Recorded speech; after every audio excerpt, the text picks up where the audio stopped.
Hello बच्चों, let's read the question. The question says we can derive Newton's second and third laws from first law, first and second laws from third law, third and first laws from second law, and all the three laws are independent of each other. Okay, so key concept is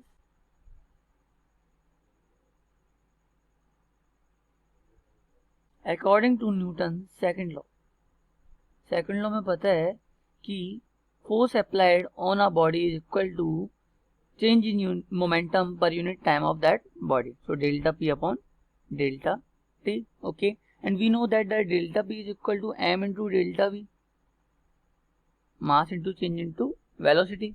So I can write it like m into delta V upon delta T, और delta V upon delta T क्या हो जाएगा, acceleration हो जाएगा, तो m into a. Okay, so F equal to m यहाँ से proof होके आया था. नाउ एक्सप्लेन करते हैं. मैं बाकी के लॉस को इससे प्रूफ करने का ट्राई करूंगा. एक्सप्लेनेशन. ओके, अब देखो कि हमने पढ़ा कि F इज इक्वल टू क्या है, m into V minus you upon T है.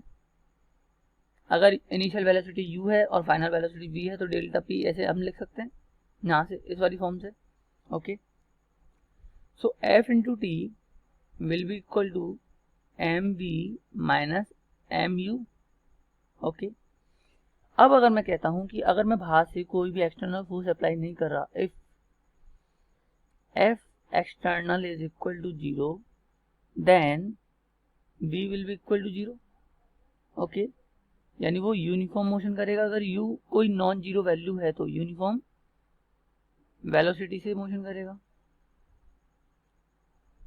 ओके, तो और अगर if u is equal to 0 then v will equal to 0. Okay, mean अगर वो रेस्ट में है तो वो एंड तक रेस्ट में ही रहेगा. तो इससे लॉ ऑफ इनर्शिया प्रूफ होता है कि अगर F एक्सटर्नल 0 होगा, F एक्सटर्नल 0 होगा तो जो वो जिस स्पीड से मोशन कर रहा होगा वो उसी स्पीड से करता रहेगा. अगर वो रेस्ट पे तो वो रेस्ट पे ही रहेगा. यही हमारा फर्स्ट लॉ होता है. इस तरह से हमने hence Newton first law is proved from second law. Okay, now we are going to next slide. अब हम ट्राई करते हैं थर्ड लॉ को सेकंड लॉ से प्रूफ करने का. ओके, तो मैंने माना let consider that there are two balls, ball A and ball B. Okay, और ये दोनों ही मोशन कर रहे हैं, ball A and ball B, और ये दोनों ही मोशन कर रही हैं. ये v1 से जा रही है लाइक, और ये v2 से जा रही है. ओके, और जब ये कॉलिजन करेंगी, ओके, कॉलिजन करेंगी तो जो बॉल ए होगी वो बी पे फोर्स लगाएगी और जो बॉल बी होगी वो ए पे फोर्स लगाएगी, है ना. सो ये होगा B A, F of B because of A, और ये होगा एफ ए बी, यानी ए पर फोर्स लगेगा किसके कारण, बी के कारण. इसी तरह से लिखते हैं. एज वी नो दैट, अगर मैं इस पूरे को एक सिस्टम मान लेता हूँ, दोनों को मिला के एक सिस्टम मान लेता हूँ, तो इस पर जो F एक्सटर्नल फोर्स है वो क्या है, 0 ही है. बाहर से तो कोई फोर्स नहीं लग रहा, अंदर ही हो रहा है सब कुछ. ओके, और we know that F external, if F external is equal to 0 then according to Newton second law,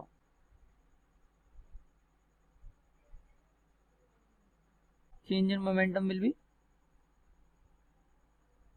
change in momentum per unit time